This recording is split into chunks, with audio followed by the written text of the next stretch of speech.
All right, so today we're going to learn about World War One, which you already knew because it says World War One right up in front of you.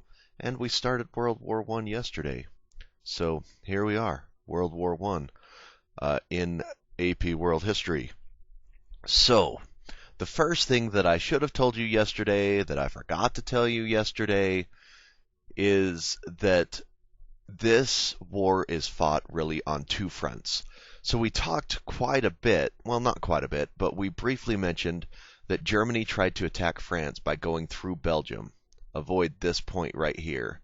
And so they come here. What I didn't tell you is that once they reach this point, they get to a river called the Marne River. And you don't need to remember that. But once they reach this river here, they get bogged down into trench warfare. We're going to talk about trench warfare in detail tomorrow, but it gets bogged down and they just stop. Almost the entire war is just fought in Belgium right here. This is not a war of movement. This is a war of hanging out and wishing that we could move. On the Eastern Front, though, on the other side, remember that Russia had declared war on Germany, and so they're going to be fighting over here. Poland actually didn't exist at that time. I don't know why the map has them there. But so there's the two-front war. Remember, Germany's plan was to win this front very quickly inside a few weeks or less, and then focus on the Russian front. But Germany is just being incredibly arrogant at this point. They're so nationalistic that they cannot imagine they could possibly lose. And whenever you get feeling that way, you're gonna lose. It's just not an effective strategy to be that cocky. So today, here's the big question for today. So you might want to pause it a sec so that everyone can create their notes that says why is World War II called World War One called World War One? What happens in the rest of the world? That's the question for today. Now it starts, or the first thing we're going to start with is, of course, Japan. Remember, Japan is newly powerful. They'd taken over Korea in order to prove their awesomeness and because they didn't like Koreans.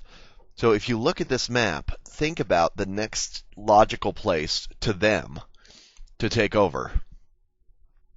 And I bet you came up with China, and that's exactly what they tried to do. So Japan, first, they make an alliance with Germany.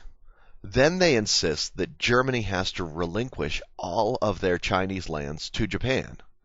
Germany, of course, refuses, and so Japan decides to invade, and so they take all the German lands in China themselves. They just cruise in and start taking over. Now,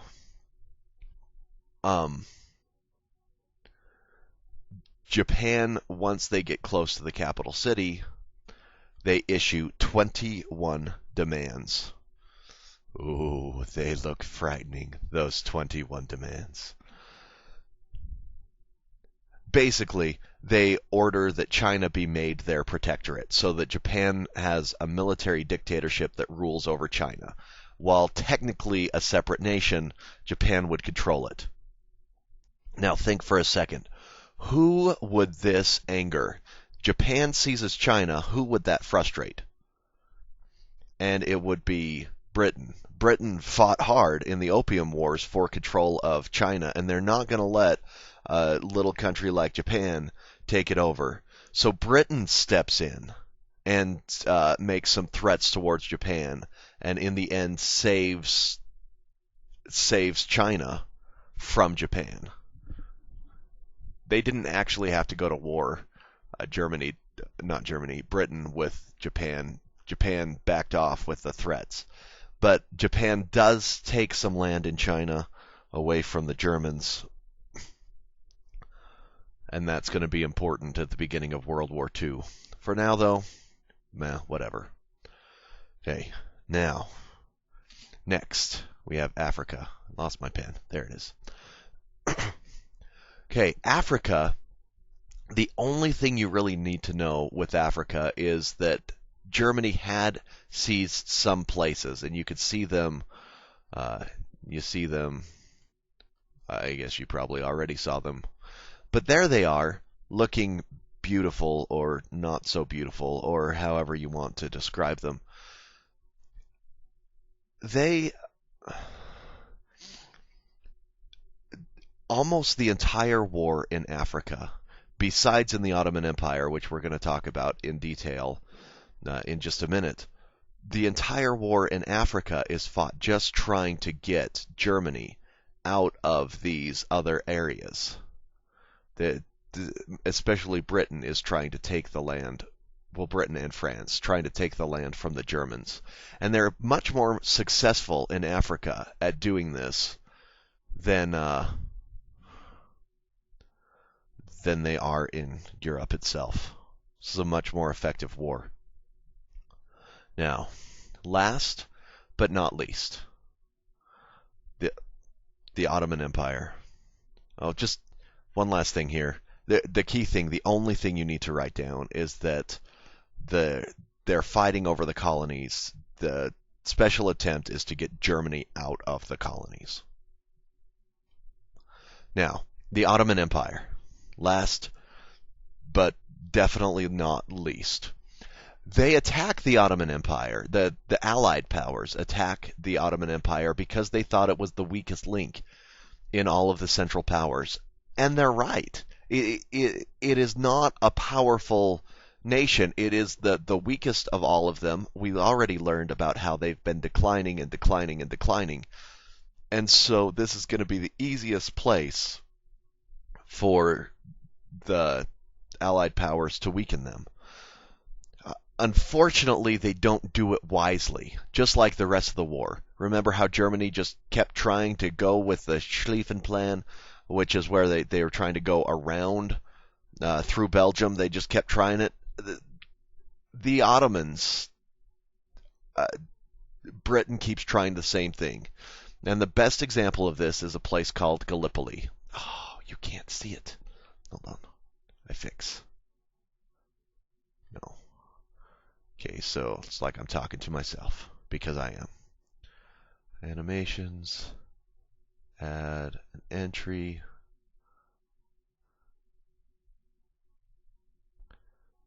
Just changed it. Now that'll probably work. Yeah, see, there's Gallipoli. Looking all kinds of, well, unimportant, actually. They're going to invade at this point to come in and take over the Ottoman Empire. And then it's going to screw up again. Grr. Hold on. No. I hate it when I think I have it planned and it's not planned. Look, you just see the picture. See? Right there? I'll fix it on the slide later. Let me see. No. They land at the beach at Gallipoli, and then they head up the mountain. And when that fails, because you know it's going to fail, you head straight up the mountain at your enemy, and your enemy is just going to be shooting at you the whole way up the mountain. You're incredibly exposed, and sometimes you have no choice. But these guys, they just keep throwing more people at it. And when that doesn't work, they throw more people at it. And when that doesn't work, they throw more people at it. And they just keep throwing people at it. Once they reach the top, they've got to come over the thing and attack like it's trench warfare. Now, this battle is fought almost exclusively by British subjects in other areas of the world. It's fought by Australians and New Zealanders and Canadians. And the Australians and the New Zealanders and the Canadians, they don't like this. They're all into the empire. They're, yes, for king and country. And they're willing to go and fight. But their lives are wasted. They're completely wasted. They're treated just like so much cattle running at the enemy. Gallipoli teaches, this is what I want you to write down. Australia, New Zealand, Canada will never again really trust the British Empire. They don't want to follow them. This is the beginning of the end for these people, for the empire as a cohesive unit. Yeah, they still have the Queen. They still are part of the British Empire, but they never trust it again. Now, the British are not dumb, at least not always, and so they're going to try to foment some revolutions within the Ottoman Empire. And they're going to do it. The key guy in this is this guy. His name is Terence Henbury Lawrence. Then you see him right here. He looks so proper and British. Oh, right, oh. But he's not stupid. He's an archaeologist. And so he decides that the best way to fight the Ottoman Empire is to join with their enemies. And so he becomes Lawrence of Arabia. He joins them. He dresses like them. He acts like them. He earns their respect, the respect of the native people. They're called Bedouins. They travel around. They live on. They're nomadic still in 1914. And so he goes with them, with the camels, and they will attack a place. They'll cruise in, they'll attack, say, Aqaba, and then they vanish. They just go into the desert. And it sounds so simple to just go into the desert after them. After all, Lawrence and his people, the people he's leading, they're on camels. And the Ottoman Empire has tanks and Jeep-like things and whatever else. How come a car can't beat a camel? And the reason's simple. There's no gas stations in the middle of the desert. So the camels can go and they can escape to places that the Ottomans simply cannot follow.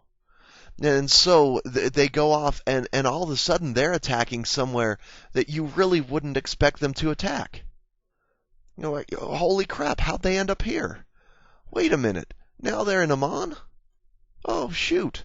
Oh, and then up and down, and they're just all over the place, and they can't capture these people. And so they do some very, very effective attacks, all orchestrated by Lawrence of Arabia, all in order to get them to do it.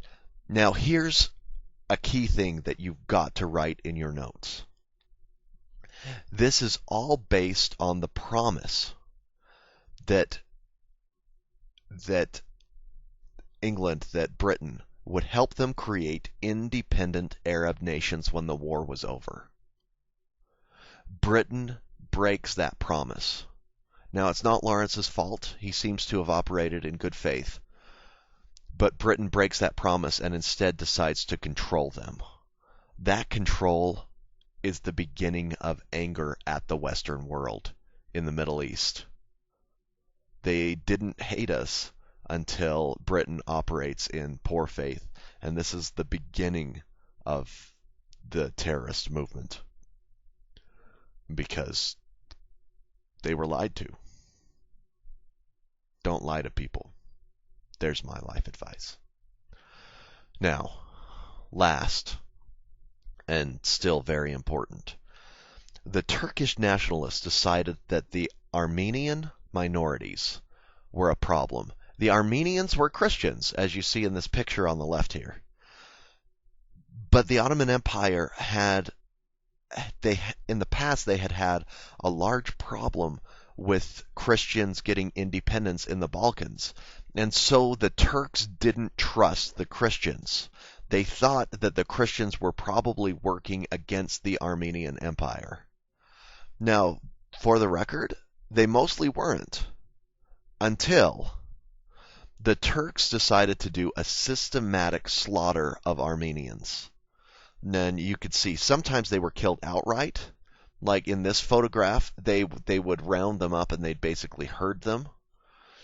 And sometimes they would just shoot them. They'd just kill them.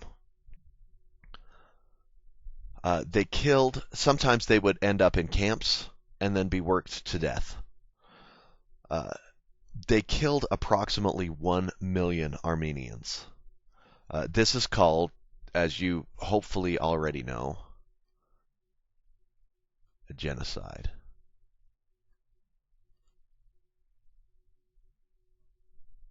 I hope you've learned that word in other classes that you had in the past. Genocide, the geno, same root word as Genesis, or generation, or, most importantly, genes. Okay, so a genocide is where you kill a group of people who share the same genes.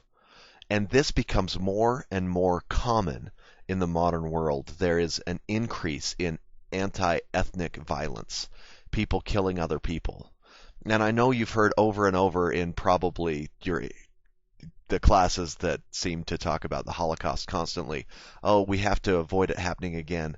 But unfortunately, genocide is still very common, and it's still going on in the world today. It's increasing, and you need to write that down, and you need to know that, because there are things that people can do about it, and we'll talk about those later. For the record, Turkey still claims that this wasn't really a genocide. They claim that these people died in mutual combat with non-government sponsored Muslim forces, which is just not true. The Turks have said it often enough that they probably believe it, but it's a genocide. They did it on purpose. And of course, it's not them; it's their ancestors, but they don't want to acknowledge that. The Armenians have responded by going to most nations where they've ended up, including the United States, and asking them to recognize this as a genocide. So it's recognized as a genocide in almost all nations of the world except for the place where it happened. And there is a nation called Armenia, and they have a memorial, and they recognize it for what it is. Now, be sure you go through and answer the questions on the left-hand side of your paper. Thank you very much.